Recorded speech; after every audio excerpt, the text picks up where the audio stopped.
तो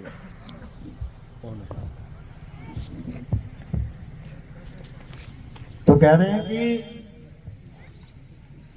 इससे पहले कि ये किराए का मकान छोड़ना पड़े, उससे पहले समझ लो कि करना क्या है। दो ही ऑप्शन है आपके पास, या तो आपको पता हो कि जब शरीर छोड़ना होता है तो करना क्या होता है, या फिर जिसका ये शरीर है वो जबरदस्ती लेके जाएगा। तो तुम्हारे पास केवल दो ऑप्शन है। जैसे एक तैराक है, वो किसी को तैरना सिखा दे, आपने तैरना सीख लिया तैराक से। अब आपके पास हमेशा दो ही ऑप्शन है, हर इंसान के पास दो ऑप्शन है। जब भी पानी में गिरेगा या तो डूबेगा या तैरेगा। अब आपने तैरना सीख लिया, लेकिन आपका एक मित्र है जिसने तैरना नहीं सीखा। अब दोनों जा रहे हैं, अपना मस्ती में जा रहे हैं दोनों। उन दोनों को नहीं पता क्या होने वाला है, अपना मस्ती में जा रहे हैं। एक पुल के ऊपर चले, लकड़ी का पुल था बेचारा, जर्जर पुराना सा। जैसे पुल के ऊपर दोनों खड़े हुए, वो लकड़ी का फट्टा टूट गया, दोनों गिरे पानी में। पानी बहुत गहरा है। अब जिसको तो तैरना नहीं आता था वो तो लगा डुबकियां खाने, और जिसने तैरना सीख लिया था उसको पानी डुबा भी नहीं पाया। पानी एक ही है दोनों के लिए, गहराई उतनी है दोनों के लिए, बहाव उतना ही है दोनों के लिए, लेकिन एक डूब रहा है और एक तैर रहा है। कारण क्या है? कारण है ज्ञान। जिसने तैरने का ज्ञान सीख लिया, पानी उसको डुबा नहीं पाया, और जिसने नहीं सीखा वो बेचारा बेमौत मारा गया। बेमौत, पानी में डूबने वाले बेमौत ही मरते हैं। ना तो कोई बीमारी हुई, ना कोई एक्सीडेंट हुआ, ना कोई चोट लगी, बेचारा इसलिए डूब गया, तैरना नहीं आता था। इतना सिंपल। जो लोग डूब के मरते हैं उनके लिए एक अलग से तरस आता है कि बताओ, एक छोटी सी चीज नहीं कर सकता था जीवन में।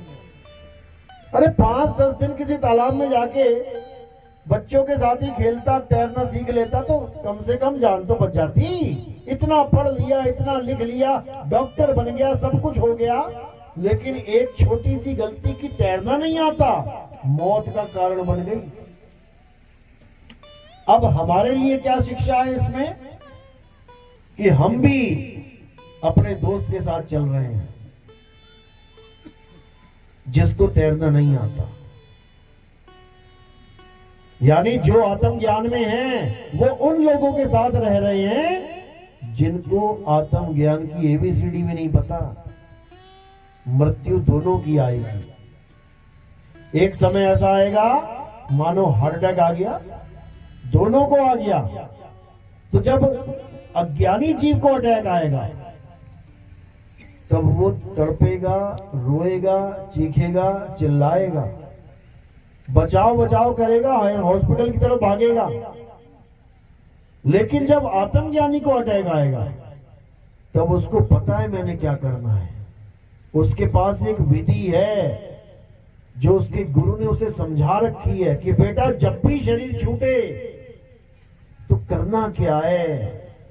अगर वो विधि तुम्हारे पास है तो मृत्यु तुम्हारा कुछ बिगाड़ ही नहीं सकती। क्यों? क्योंकि तुम्हें मृत्यु आ ही नहीं सकती, क्योंकि तुम शरीर हो ही नहीं। कौन हो तुम? आत्मा। जब हम आत्मा हैं तो फिर मृत्यु किस चिड़िया का नाम है भाई? और किसको मारेगी ये? आत्मा को ना तो कोई शस्त्र काट सकता है, ना अग्नि जला सकती है, ना वायु सुखा सकती है, ना जल भिगो सकता है। तो मृत्यु कैसे मारेगी इसे? इसको नहीं मार सकती। किसको मारेगी? शरीर को मारेगी। और किसी का शरीर नहीं बचेगा, किसी का भी नहीं। भगवानों का शरीर नहीं बचा। कृष्ण जी के पैर में क्या लगा था? तीर लगा था। तब उनका शरीर छूटा, शरीर की मृत्यु हो गई। पैर में तीर लगा शरीर के, कृष्ण जी के नहीं लगा। कृष्ण जी शरीर नहीं है कि कोई सोचे कृष्ण जी शरीर है और कृष्ण जी के पैर में तीर लग गया, कृष्ण जी की मृत्यु हो गई। बताओ, भगवान ही मार दिया इन लोगों ने। कि भगवान की मृत्यु कैसे हो? भगवान भी मरता है कभी क्या? वो कभी नहीं मर सकते। और वही नहीं, हम भी कभी नहीं मर सकते। कबीर साहब समझा रहे हैं, अरे हम ना मरे मरे संसारा, और हमको मिला जियावन हारा।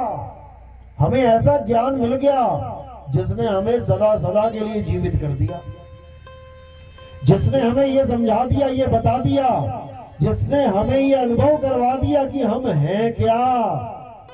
और जिस दिन हमें ये अनुभव हो गया, उसी दिन से मौत का तांडव अपने लिए खत्म हो गया। अब कुछ नहीं है, अब केवल इंतजार है मृत्यु का। जब मर्जी आ जाए, आज आ जाए, कल आ जाए, परसों आ जाए, स्वागत है उसका। क्यों? क्योंकि जिसकी जो चीज है वो ले जाएगा। आपने किसी से किराए के लिए गाड़ी ले ली एक दिन के लिए, आप खूब घुमा रहे हो, टहला रहे हो शहर में। अब कल को जब वो आएगा तो क्या करोगे? रोने लग जाओगे, मत ले जाओ, मत ले जाओ, मत ले जाओ। क्या करोगे? किराया दिया है, गाड़ी ली है, समय पूरा हो जाएगा, गाड़ी वापस कर देंगे। बस इतना सा खेल है। लेकिन हम गाड़ी ले तो आए, लेकिन देते नहीं बन रहा है। कहां है वो गाड़ी? कहां है गाड़ी? ये खड़ी है, ये शरीर गाड़ी है तुम्हारी, लेके तो आ गए मां के गर्भ से, लेकिन देते नहीं बन रहा है। देने में हालत खराब हो रही है। क्यों? क्योंकि हमें यही समझ में नहीं आ रहा कि इस गाड़ी के बिना हम जाएंगे कहां। अभी तो गाड़ी में बैठे हैं, समझ में आ रही है बात, हाँ ठीक है हम जिंदा हैं। शरीर देख देख के एक दूसरे का सोच रहे हैं, हाँ हाँ हम जिंदा हैं। और जब गाड़ी देने की बात आई, शरीर देने की बात आई, तब रोने लग जाते हैं, बचाओ बचाओ करते हैं। पूरी उम्र पूजा पाठ करते हैं, क्यों? स्वर्ग जाएंगे, स्वर्ग जाएंगे। पंडित जी भी कह रहे हैं बेटा पूजा करो वरना नरक चले जाओगे। हाँ पंडित जी कर रहे हैं पूजा, सारी उम्र पूजा करी स्वर्ग जाने के लिए। लेकिन जब डॉक्टर ने कहा कि तुम्हारी किडनियां फेल हो गई बेटा, थोड़े दिन के मेहमान हो, तब क्या होगा? तब रोने लग जाएंगे, पंडित जी बचा लो, डॉक्टर साहब बचा लो। अरे अब तो स्वर्ग जाने की बारी आई, सारी उम्र पूजा इसीलिए तो करी थी कि स्वर्ग जाना है। अब स्वर्ग जाने की बारी आई तो रोना स्टार्ट हो गया। वही मुसलमान का काम है। सारी उम्र नमाज पढ़ेंगे कि खुदा के पास जाएंगे, जन्नत में जाएंगे, और डॉक्टर ने कह दिया चंद दिन का मेहमान है तो रातों की नींदें उड़ जाएंगे। अरे भाई मर जाऊंगा। अरे मरेगा नहीं तो जाएगा कैसे? बिना मरे जाएगा क्या? मर के ही जाना पड़ेगा वहां पे। लेकिन अज्ञानी मरेगा, ज्ञानी नहीं मरता कभी। ज्ञानी के पास क्या है? आत्मज्ञान। उसके पास आत्मज्ञान है। उसको मृत्यु मार ही नहीं सकती, क्योंकि उसको पता है जब इस गाड़ी का मालिक आएगा और कहेगा भैया गाड़ी वापस कर, हमने ऐसे करके उसको पकड़ा देनी है। बस इतना सा खेल है। लेकिन ना समझने के कारण दुर्दशा हो जाती है, दुर्दशा। मरते मरते लोग रोते हैं, चीखते हैं, चिल्लाते हैं, गिड़गिड़ाते हैं। उनको देख के सामने वाले की हालत खराब होने लग जाती है। लेकिन जो आत्मज्ञानी होते हैं वो क्या करते हैं? कहते हैं जिस मरने से जग डरे मेरे मन आनंद, और मरने पर ही पाइए पूर्ण परमानंद। मरता मरता जग मुआ, और मरना जाने ना कोई, ऐसी मरनी जो मरे और पौहर न मरना हो। कहते हैं जब आत्मज्ञानी शरीर को छोड़ता है, अपने निज आनंद में छोड़ता है वो, अपने निज आनंद में, अपने आनंद में। और अपने आनंद का नाम क्या है? सतचित आनंद।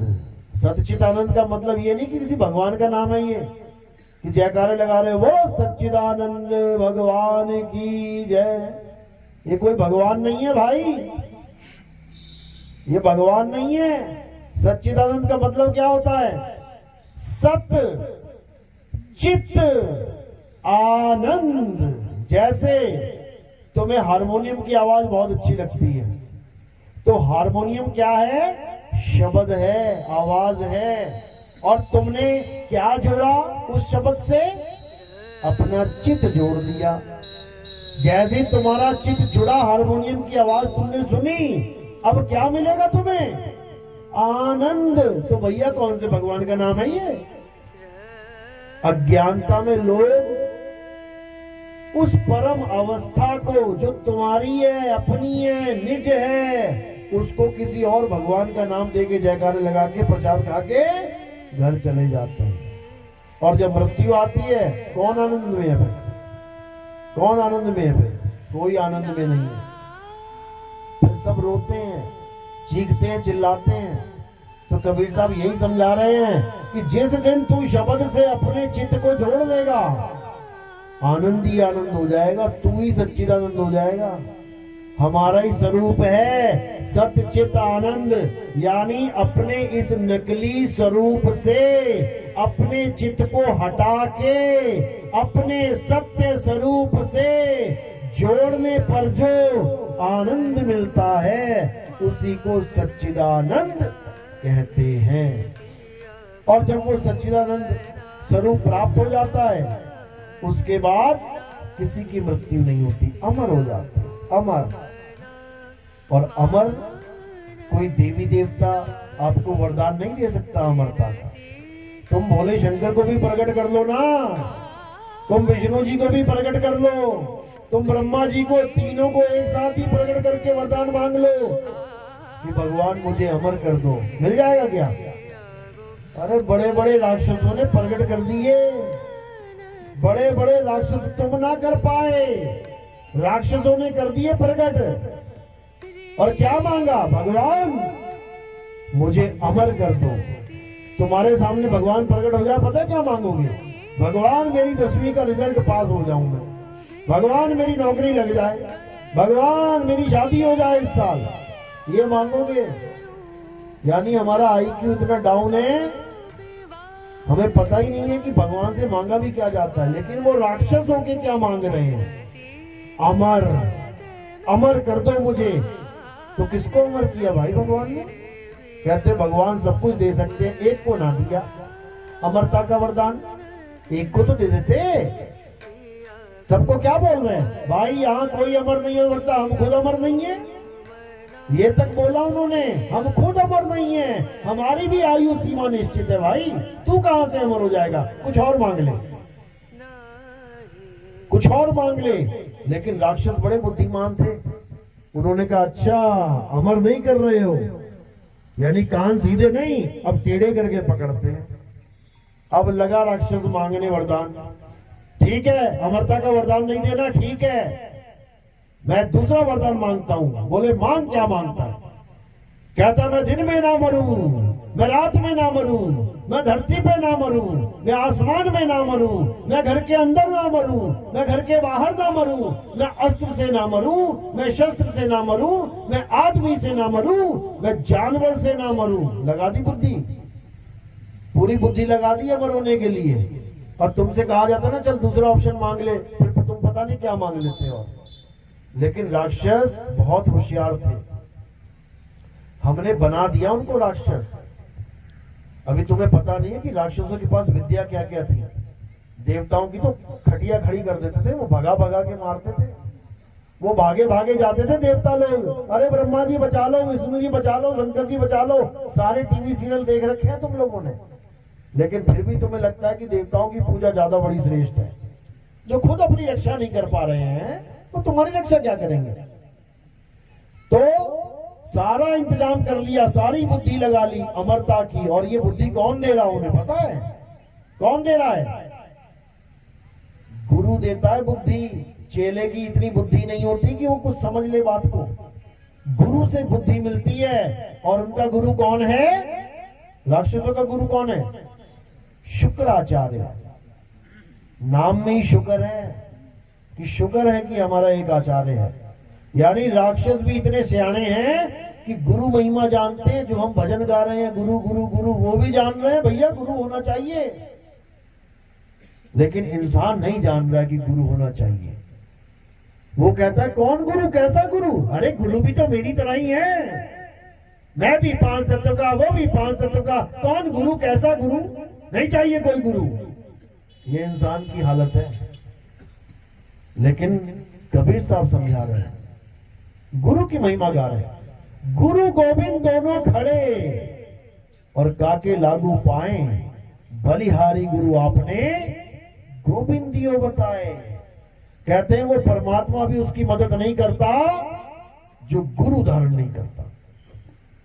सारा ज्ञान आपके अंदर है, हीरे के अंदर ही चमक है, लेकिन जब तक जौहरी के हाथ में हीरा ना आ जाए ना, और वो उसको अच्छे से तराश ना दे, कौड़ियों के भाव जाता है वो। और जिस जौहरी ने तराश दिया हीरा, फिर वो अनमोल हो जाता है। समझ लो, सारा ज्ञान आपके पास है, यहां तक कि आत्म तत्व भी आपके पास है, लेकिन फिर भी 184 भुगत रहे हैं सारे। जन्मों जन्म बीत गए, युगों युग बीत गए, आज भी यहीं बैठे हुए सारे। क्यों? कारण क्या है?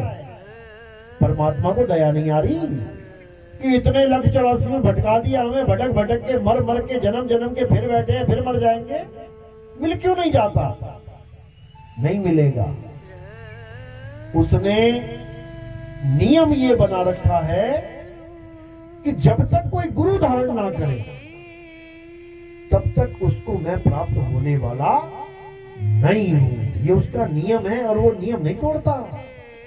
वो नियम नहीं तोड़ता। जैसे संविधान का नियम है ना, नियम नहीं टूटेगा। चाहे जज के पिताजी ने कत्ल क्यों ना किया हो, तो वहां पे जज का पिता नहीं ट्रीट किया जाएगा, वहां पर कातिल ट्रीट किया जाएगा।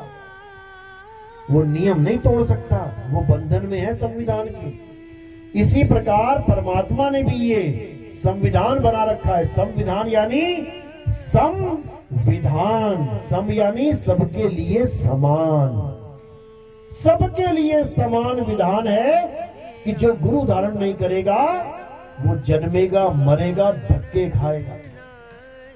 यहां तक कि राम जी और कृष्ण जी, जिनको भगवान मानते हैं सब, उन्होंने भी गुरु धारण कर रखा है। और जो राम और कृष्ण जी को मानते हैं वो कहते हैं हमें क्या जरूरत है गुरु की? अरे तुम्हारे भगवान जी ने गुरु धारण कर रखा है, उनको क्या जरूरत थी भाई? राम जी ने वशिष्ठ को गुरु बनाया, कृष्ण जी ने संदीपन जी को गुरु बनाया, उनको क्या जरूरत थी? वो तो खुद ही बैकुंठ में बैठे हुए हैं, ना भी बनाएंगे तब भी लीला करके बैकुंठ चले जाएंगे। गुरु की क्या जरूरत है? गुरु की जरूरत इसलिए है क्योंकि उन्हें भी मुक्ति चाहिए मेरे भाई। ब्रह्मा विष्णु महेश जी को भी मुक्ति चाहिए, इसलिए गुरु धारण करके बैठे हैं। उनके पास भी मुक्ति नहीं है। क्यों मुक्ति नहीं है? कारण क्या है? क्योंकि ब्रह्मा जी, विष्णु जी, महेश जी को जो कार्य सौंपा गया है, क्या कार्य उनका? हे ब्रह्मा तुम सृष्टि रचना करो, हे विष्णु तुम सृष्टि का पालन करो, हे शंकर तुम सृष्टि का नाश करो। ये तीनों काम मिले हुए तीनों को। अब इनमें से अगर एक की भी मुक्ति हो जाए, मुक्ति का मतलब होता है काम धाम छोड़ के मुक्त अवस्था में आ जाना, तो सृष्टि चलेगी क्या? चलेगी सृष्टि? ये खत्म हो जाएगी। ब्रह्मा जी पैदा ही ना करें सृष्टि में, बच्चे ही पैदा ना करें, तो कैसे चलेगी भाई? चलो बच्चे पैदा कर दिए ब्रह्मा जी ने, विष्णु जी पालन ना करें, खाने को एक दाना ना मिले, तो क्या होगा? पैदा होते रहेंगे, भूख के मारे मरते रहेंगे। चलो ब्रह्मा और विष्णु जी ने दोनों जी काम कर दिया, पैदा भी कर दिया, पाल भी दिया, और संगार ही ना हो, तो क्या होगा? भगदड़ मच जाएगी। इसलिए ये तीनों ही कार्य बहुत जरूरी है सृष्टि में। और ये तीनों कार्य को करने वाले कौन हैं? ब्रह्मा जी, विष्णु जी और महेश जी। तो इनकी मुक्ति नहीं हुई है, समझ लो इस बात को। और ना ये किसी को मुक्ति दे सकते हैं, क्योंकि इनका काम ही जन्म मरण करना है। मुक्ति किसको देंगे ये? मुक्ति देने का काम किसका है? केवल एक है जो मुक्ति दे सकता है। वो कौन है? वो है परम पिता परमात्मा जो सबका पिता है, जिसका कोई और पिता नहीं है, सबका पिता है वो, वही मुक्ति दे सकता है केवल। उसी को संतों की भाषा में शब्द गुरु कहते हैं। शब्द गुरु सुरत धुन चेला, यानी जब हम शब्द गुरु के चेले बन जाएंगे गुरु से ज्ञान प्राप्त करके, तब शब्द गुरु हमारी पूरी जिम्मेदारी ले लेगा, पूरी जिम्मेदारी। यानी अब तुम्हें वो 84 में जाने नहीं देगा, लेकिन कब? जब तुम मर्यादा में रहोगे। तो साहिब क्या समझा रहे हैं? अरे गुरु को सिर पे रखिए और चलिए आज्ञा माही, और कहे कबीर दास को ये 3 लोक भय नहीं। कहते हैं तुमने गुरु धारण कर लिया लेकिन तुम मर्यादा में नहीं चले, बेटा कुछ नहीं मिलेगा। धक्के 84 के धक्के मिलेंगे। जैसे तुमने बच्चा तो पैदा कर लिया, सबने किया है, लेकिन बच्चे ने नाक में दम कर दिया बाप के। दुनिया भर का गांजा, दुनिया भर का दारू, चिलम, जुए का अड्डा बना दिया घर को। तो बाप भी देखेगा कि यार कैसा कपूत पैदा कर दिया ये मैंने। तो बाप क्या करेगा फिर? सारी प्रॉपर्टी से बेदखल। अब वो कितना ही चीखे मारते रहे, मैं तेरा बेटा हूं, मैं तेरी प्रॉपर्टी का वारिस हूं, तेरी प्रॉपर्टी मुझे ही मिलनी चाहिए, मैं इकलौता बेटा हूं। मिलेगी क्या? मिलेगी?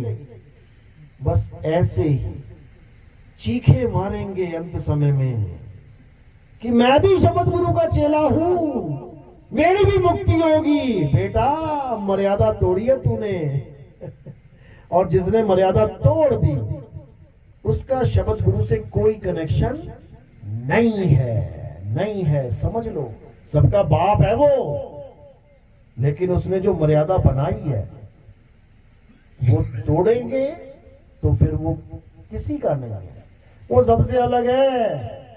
इसलिए साहिब ने कहा, कहे कबीर सुनो भाई साधो, साहिब जैसे को तैसा है। अगर तुम मर्यादा में रहोगे तुम्हारा बाप बन के रहेगा वो, और अगर तुमने घर को जुआ खाना बना दिया, नशेड़ी का अड्डा बना दिया, तो लठ भी है उसके पास, फिर वो भी जानता है कि कैसे ठीक किया जाता है। जो पैदा करना जानता है वो भी ठीक करना भी जानता है। तो इसीलिए गुरु की महिमा है, गुरु धारण करना जरूरी है। कहते हैं बिन गुरु पढ़े जो वेद पुराना, और सार ना जाने रहे अज्ञाना। सारी उम्र वेद पुराण गीता भागवत तुम पढ़ पढ़ के तुम कितने ही बड़े ज्ञानी बन जाओ, कहते सार ना जाने रहे अज्ञाना, यानी तुम अपना सार नहीं जान पाओगे। सार क्या है? तुम्हारा स्वरूप ही सार है, तुम्हारा सत्य स्वरूप, तुम्हारा आत्म स्वरूप ही सार है। उसी को जानना है। वेद पुराण तो मात्र संकेत हैं। वेद पुराणों को रट के कोई एग्जाम थोड़ी नहीं देना कि नंबर कम आ गए तो 84 में चला जाऊंगा, कि मुझे सारे श्लोक रटे होने चाहिए तब मेरी मुक्ति होगी। अरे पोथी पढ़ पढ़ जगमुआ, और भयो न पंडित कोई, एक है आखर पीव का, पढ़े सो पंडित होए। केवल एक अक्षर की पढ़ाई है कबीर पंथ में। ये एक अक्षर ही समझ में नहीं आ रहा किसी को। साहिब समझा रहे हैं, इस एक अक्षर को जिसने जान लिया उसकी 101% मुक्ति हो जाएगी। और जो 52 अक्षर पढ़ पढ़ के गुण गुण के सारा समय जीवन बर्बाद करके चले जाते हैं, वो 84 के ढोर हैं, वो 84 में जाएंगे। तो साहिब समझा रहे हैं, 52 अक्षर जोरे आन, सक्या न अक्षर एक पहचान। बस एक अक्षर की बात है, ये सारा संसार एक हो जाएगा अगर उस एक अक्षर को जान ले। हिंदू जान ले, मुसलमान जान ले, सिख जान ले, ईसाई जान ले, सारे एक हो जाएंगे। अलग क्यों हो गए? इन्हीं अक्षरों की वजह से। हिंदू को कौन सा अक्षर प्यारा है? राम, कृष्ण, सीता, हनुमान, ये वाले अक्षर प्यारे हैं हिंदू को। मुसलमान को अल्लाह, खुदा, रब्बुल आलमीन, क्या ये अक्षर ही तो हैं। हिंदू भी अक्षरों में, मुसलमान भी अक्षरों में, सिख भी अक्षरों में। उसका कौन सा अक्षर है सबसे प्रिय? वाहे गुरु, क्या है ये? अक्षर ही हैं। हिंदू अपने अक्षरों को पकड़ के बैठा है, मुसलमान अपने अक्षरों को पकड़ के बैठा है, सिख अपने अक्षरों को पकड़ के बैठ गया, ईसाई अपने अक्षरों को पकड़ के बैठ गया। पकड़ सबने ही अक्षर रखे हैं, लेकिन ये अक्षर एक दूसरे से अलग करने वाले हैं। क्यों? क्योंकि ये 52 अक्षर है। ये 52 अक्षर सबको अलग करने में सबसे बड़ा रोल निभाते हैं, और सबको एक करने में वो एक अक्षर सबको एक करने में अहम भूमिका निभाएगा। और वो एक अक्षर क्या है? वो आपकी आत्मा है। और ये 52 अक्षर कहां से पैदा होते हैं? इसी आत्म तत्व से पैदा होते हैं। ये सारे अक्षर कहां से निकल रहे हैं? ये आत्म तत्व की वजह से निकल रहे हैं। आत्म तत्व शरीर से अलग तो सारे अक्षर खत्म।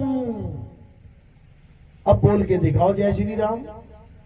मुर्दे से बुलवाओ अल्लाहू अकबर। सिख से मुर्दा है उससे बुलवा, बोल भैया वाहेगुरु। कोई ईसाई है उससे बोल जरा गॉड यीशु मसीह। क्या बोलता है? बोल के दिखा। कोई ना बोल पा रहा है। क्यों? क्योंकि वो एक अक्षर शरीर से जुदा हो गया। वही है एक अक्षर, और उसी को आत्मा कहते हैं। आत्मा अक्षर का मतलब क्या होता है? जब हम इसका संधि विच्छेद करेंगे तो आता है आ प्लस शर। शर यानी नाशवान। कोई भी चीज है जो नाशवान है वो शर है। उसके आगे आ लगा दिया, अब क्या बन गया? अक्षर यानी अविनाशी। तो कौन है अविनाशी? सारे संसार में नजर घुमा के देख लो, जो चीज तुम्हें दिखाई दे रही है, क्या तुम उसको अविनाशी कह सकते हो? कोई भी ले लो, ये काया ले लो, ये पेड़ पौधे ले लो, ये जानवर ले लो, ये धरती आसमान जो भी दिख रहा है, ये सब नाशवान है। तो अविनाशी क्या है? अविनाशी केवल आत्मा है। उसी को अक्षर बोला गया है। तो कबीर साहब ने समझाया, नहीं कबीर नहीं धर्मदासा, अक्षर एक सब घट ही निवासा। वाही को सतपुरुष कहिए और आदि अंत अक्षर गह रही। ये कबीर साहब की मूल वाणी है। क्या समझा रहे हैं? कह रहे नहीं कबीर नहीं धर्मदासा, यानी जो हमें शरीर दिखाई दे रहे हैं ये वो असली चीज नहीं है। असली क्या है? नहीं कबीर नहीं धर्मदासा, अक्षर एक सब घट ही निवासा। सब घटों में जो विराजमान आत्म तत्व है वही है असली अक्षर। उसी को जानना है। कोई हिंदू है, हिंदू होके जान ले। कोई मुसलमान है, मुसलमान होके जान ले। कोई सिख है, ईसाई है, तो सिख ईसाई होके जान ले। जानना किसे है? अपनी आत्मा को जानना है। जैसे प्यास लगी हिंदू को, प्यास लगी मुसलमान को, प्यास लगी सिख को, प्यास लगी ईसाई को। अरे प्यास लगी जो किसी धर्म का भी नहीं है तो क्या पिएंगे? वो एक ही चीज पिएंगे और वो है पानी। अब उस पानी के नाम बहुत सारे रख लिए। हिंदुओं ने कुछ रख लिया, अंग्रेजों ने कुछ रख लिया, अरब देश में मुसलमानों ने कुछ रख लिया, जापान वालों ने कुछ रख लिया, चाइना वालों ने कुछ रख लिया, इटली वालों ने कुछ रख लिया, मॉरिशस वालों ने कुछ रख लिया, मोरक्को वालों ने 195 देशों में 195 नाम रख लिए पानी के अलग अलग। लेकिन जब प्यास लगती है तो क्या करते हैं? सारे नाम साइड में कर देते हैं और क्या करते हैं? उस एक तत्व को ग्रहण करते हैं, पीते हैं। ऐसा नहीं है कि हिंदू को प्यास लगी तो जपेगा पानी पानी पानी पानी पानी, और अंग्रेज को प्यास लगी तो कहेगा वाटर वाटर वाटर वाटर। ऐसा नहीं है। अगर पानी पानी वाटर वाटर जपने लग जाएगा तो थोड़ा बहुत जो गला गीला है ना वो भी सूख जाएगा और ज्यादा प्यास लग जाएगी। पानी पानी बोल के और प्यासा मरेगा। तो क्या करना है? पानी पानी जपना छोड़ना है। और क्या करना है? पानी को ढूंढना है। पानी है कहां? मटके में है, फ्रिज में है, बोतल में है। अरे कहां रखा है पानी? भैया पानी दे दो।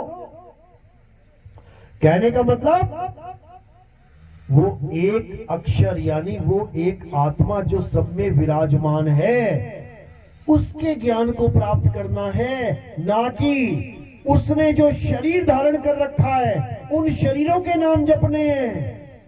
आज हम भगवान के नाम पे क्या कर रहे हैं? हिंदू गुरु मिल गया, कहता है राम राम जपो। राम राम है कौन? शरीर। शरीर को राम समझ लिया है। अरे शरीर को चला कौन रहा है? आपके शरीर को कौन चला रहा है? आत्मा। हमारे शरीर को कौन चला रहा है? आत्मा। राम जी के शरीर को कौन चला रहा है? आत्मा। कृष्ण जी के शरीर को कौन चला रहा है? आत्मा। अर्जुन के, भीष्म पितामह के, नकुल के, सहदेव के, सीता के, राधा के, सबके शरीरों को कौन चला रहा है? आत्मा। अब हम आत्मा का तो ज्ञान प्राप्त ना करें, लेकिन आत्मा की वजह से जो शरीर चल रहा है उस शरीर के नाम जपने लग जाएं तो कौन ज्ञानी कहेगा हमें? आपके पास भी आत्मा, मेरे पास भी आत्मा। मैं अगर आपको आपका आत्म ज्ञान दूं, समझ में आता है कि मैंने आपको आत्म ज्ञान दिया, लेकिन मैं अपने शरीर का नाम जपवाने लग जाऊं, जपो नितिन नितिन नितिन नितिन सुबह शाम, तो ये कोई ज्ञान नहीं है भाई। आत्मा ने कई शरीर धारण किए और कई शरीर छोड़ दिए। किस किस का नाम जपोगे? किसके नाम जपोगे? पहला अवतार विष्णु जी का कौन था? मछली अवतार था, मत्स्य अवतार कहते हैं जिसे। तो उस आत्मा ने मछली का शरीर धारण कर लिया, छोड़ दिया, धारण किया, छोड़ दिया। अब दूसरा अवतार वो कौन सा है? कछुए का अवतार है, कुर्म अवतार। जो समुद्र मंथन हुआ था ना, तो उसी कछुए के पीठ के ऊपर पहाड़ रखा गया था। विष्णु जी का दूसरा अवतार है वो। यानी आत्मा ने इस बार मछली का नाम पकड़ के कछुए का शरीर धारण कर लिया, धारण किया, छोड़ दिया। अब तीसरा अवतार वो कौन था? वराह अवतार। जंगली सुअर का अवतार धारण किया, जिसके आगे 2 दांत लगे होते हैं। उन दांतों के ऊपर क्या रखा? पृथ्वी रखी, और पृथ्वी को बचा के लेके आए। तो उस आत्मा ने अब कौन सा शरीर पकड़ा? वराह का शरीर पकड़ा, छोड़ दिया। अब उसके बाद उसी आत्मा ने नरसिंह का शरीर पकड़ लिया, आधा आदमी आधा जानवर। शरीर पकड़ा, छोड़ दिया। यानी 4 अवतार ऐसे हो गए जो शरीर धारण किया, छोड़ दिया। तुमने एक बार भी नाम नहीं जपा उसका। बता दो किसी ने जपा हो? उसके बाद फिर वामन अवतार धारण किया। उसके बाद फिर परशुराम अवतार धारण किया। एक बार भी तुमने नाम ना जपा होगा। वामन वामन वामन वामन, परशुराम परशुराम परशुराम, एक बार भी नहीं जपा होगा। लेकिन उसके बाद जब राम जी का अवतार धारण किया और कृष्ण जी का अवतार धारण किया, तो तुमने क्या किया? तुमने उसको पकड़ लिया, चिपक गए जाके। अब क्या कर रहे हो तुम? हरे राम हरे कृष्णा, हरे राम हरे कृष्ण। अरे भाई, ये भी वही अवतार है जो पकड़े और छोड़ दिए। छोड़ दिए। जब तुम्हें किसी और अवतार का नाम जपने की जरूरत नहीं पड़ी, सारे काम सिद्ध होते गए, तो इनकी भी जरूरत नहीं है मेरे भाई। तो जरूरत किसकी है? जरूरत उसकी है जो ये सारे अवतार धारण कर रहा है। जिसने मछली का शरीर धारण करके छोड़ दिया, वराह का शरीर धारण करके छोड़ दिया, राम जी का शरीर धारण करके छोड़ दिया, कृष्ण जी का शरीर धारण करके छोड़ दिया, नौवां अवतार बुद्ध जी का शरीर धारण करके छोड़ दिया। समझो, तुमने एक बार भी ना जपा होगा हिंदुओं ने ओम बुद्धाय नमः, ओम बुद्धाय नमः, वो कोई नहीं जपवाएगा तुम्हें। नौवां अवतार है विष्णु जी का, तुम्हें 7वें और 8वें में अटका के रखेंगे, हरे रामा हरे कृष्णा हरे रामा हरे कृष्णा, और कहेंगे इस नाम से तुम्हारी सारी मुसीबतें टल जाएंगी। 700 साल मुसलमानों ने राज किया, मुसीबत न टाल पाए। 700 साल एक मुसीबत नहीं टली हमारी। कहां चले गए थे ये सारे मंत्र बोलने वाले, हरे राम हरे कृष्ण? उसके बाद अंग्रेज आ गए, 200 साल अंग्रेजों ने हमारी हालत खराब कर दी। कहां चले गए थे ये मंत्र जो अब आजादी के बाद तुम कहते हो कि ये मंत्र जप लो, कोई तुम्हारा बाल नहीं बांका कर सकता। 900 साल धक्के खाए हमने। कहां चले गए थे ये मंत्र? और अगर फिर कोई आ गया तुम्हारे ऊपर राज करने वाला, फिर जप के देख लेना एक बार, शायद बला टल जाएगा, लग जाएगा पता। तो ये लोग केवल और केवल मूर्ख बनाते हैं धर्म के नाम पे, जबकि गीता क्या कहती है? हे अर्जुन, इस दुनिया में केवल एक सत्य है, दो नहीं है कि दो सत्य हैं। इस दुनिया में केवल एक सत्य है, और वो सत्य केवल और केवल आत्मा है। पढ़ो गीता अच्छे से। हे अर्जुन, जो अपनी आत्मा में रमण करते हैं, जो अपनी आत्मा में तृप्त हैं, जो अपनी आत्मा में संतुष्ट हैं, उनके लिए कोई धार्मिक कर्म कर्तव्य लागू ही नहीं होता। वो किसी मंदिर में ना जाए, किसी गुरुद्वारे में ना जाए, किसी चर्च में ना जाए, किसी मस्जिद में ना जाए, तब भी वो सबसे बड़ा धार्मिक, सबसे बड़ा ज्ञानी कहलाएगा। क्यों? क्योंकि उसे आत्मा का ज्ञान प्राप्त हो गया है। बड़े बड़े धुरंधरों को आत्मज्ञान प्राप्त नहीं हुआ। अध्याय 3 17वां श्लोक अच्छे से पढ़ लेना। आजकल तो इंटरनेट का जमाना है, किताब खोलने की भी जरूरत नहीं है। जैसे ही बोलोगे अध्याय 3 17वां श्लोक तुम्हारे सामने आ जाएगा, और फिर देखना कि हमें गीता क्या समझा रही थी और इन लोगों ने हमें क्या समझा दिया। इन लोगों ने हमें 7वें और 8वें अवतार में रोक दिया, जबकि अवतार तो आगे और हैं। 9वां अवतार बुद्ध अवतार है, और 10वां अवतार कल्कि अवतार है। अगर हम मुसीबत में हैं, तो हमें किसका नाम लेना चाहिए? जो गुजर गए या जो आने वाला है? किसका नाम लोगे? तुम्हारे दादाजी, तुम्हारे पिताजी गुजर गए, तुम भी बूढ़े हो गए हो, अब तुम्हारा सहारा कौन बनेगा? जो तुम्हारे बाद आया है, तुम्हारा बेटा तुम्हारा सहारा बनेगा।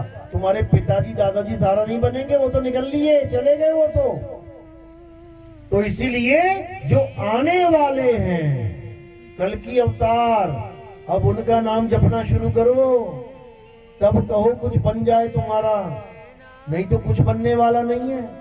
राम जी कृष्ण जी के सहारे हम लोग 900 साल गुलामी में जिए हैं। भगत सिंह जैसों ने अपनी शहीदियां दी हैं, तब जाके देश आजाद हुआ है। किसी पंडित जी ने हरे राम हरे कृष्णा करके आजादी नहीं दिलवा दी, समझ लो। और अगर कोई फिर आ गया तुम्हें गुलाम बनाने वाला, तो तुम्हें आत्मनिर्भर होना पड़ेगा, तब गुलामी खत्म होगी। आत्मनिर्भर यानी अपने ऊपर निर्भर होना पड़ेगा, तब तुम उनका सामना कर पाओगे, समझ लो। लेकिन समझ में नहीं आती ये बातें। क्यों? क्योंकि पुरानी इतनी धूल पड़ चुकी है ऊपर कि अब छटने का नाम नहीं ले रही है। इन्हीं नादानियों की वजह से हमने अपने देश की इतनी संपत्ति खोई है कि तुम सोच भी नहीं सकते। तुम्हें पता है हमारा देश सोने की चिड़िया कहलाता था, सुना है ना, सोने की चिड़िया। अब कौन सी चिड़िया बन गया है? अब मिट्टी की चिड़िया भी नहीं रही है। सोने की चिड़िया कहलाता था। गरीब से गरीब आदमी भी सोने की थाली होती थी उसके घर में, चांदी की चम्मच होती थी उसके घर में। घर में छोड़ो, गांव गांव के चौक पे 20-20 किलो 50-50 किलो की सोने की मूर्तियां होती थी भगवानों की, समझ लो।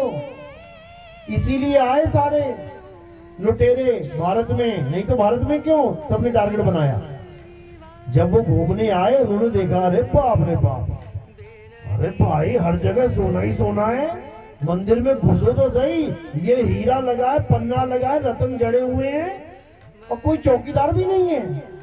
कितने बड़े बेवकूफ हैं ये लोग। हमारे देश में तो छोटी सी भी चीज है वो संभाल के रखते हैं। इन्होंने सड़क के बीचों बीच 50 किलो की सोने की मूर्ति रख रखी है। कितने बड़े बेवकूफ हैं ये लोग। देख वेख के सारा घूम घूम के चले गए अपने घर।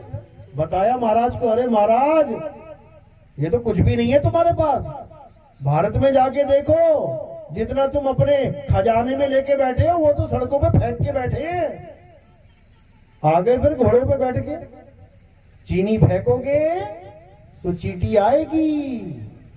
अब जब चींटी आई और उठा के मूर्तियां हो गई सप्लाई, तब नानी याद आई। फिर अकल आई कि अरे भैया लुट गए, बर्बाद हो गए। और एक बार नहीं लुटे, पता नहीं कितनी बार ठोकर खा के अकल आई। सोमनाथ का मंदिर कितनी बार लूटा पता है? कितनी बार?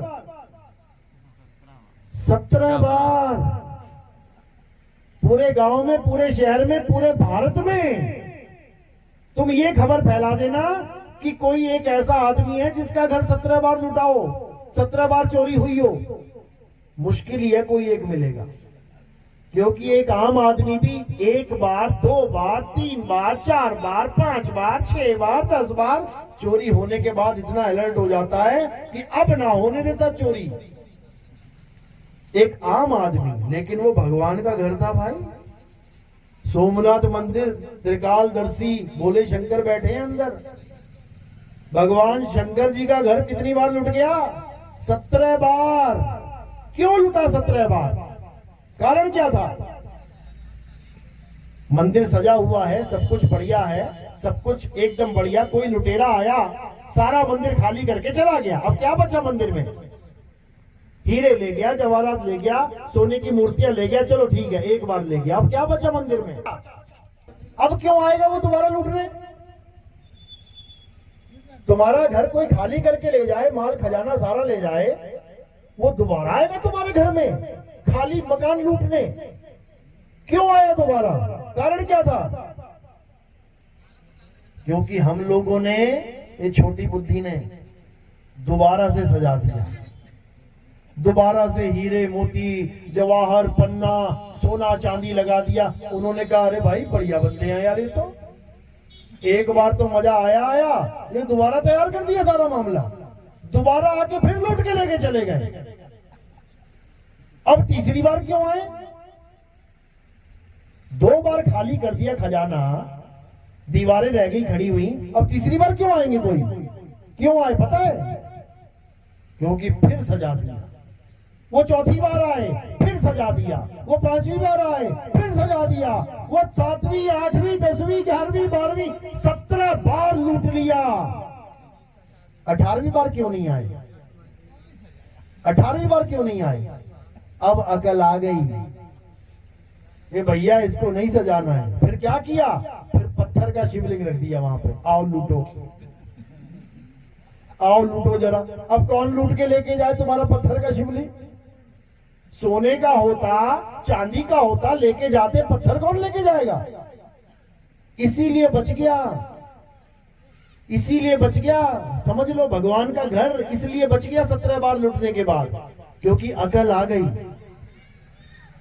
अकल आ गई कि भगवान अपने घर की रक्षा नहीं कर सकते। अकल आ गई, कौन करेगा रक्षा? आत्मा करती है रक्षा। आत्मा अगर वहां पे 100 बंदों की, 200 बंदों की, 500 बंदों की फौज खड़ी होती ना उस मंदिर की रक्षा के लिए, लूट लेता कोई? क्यों? क्योंकि वहां पे आत्मा आ गई।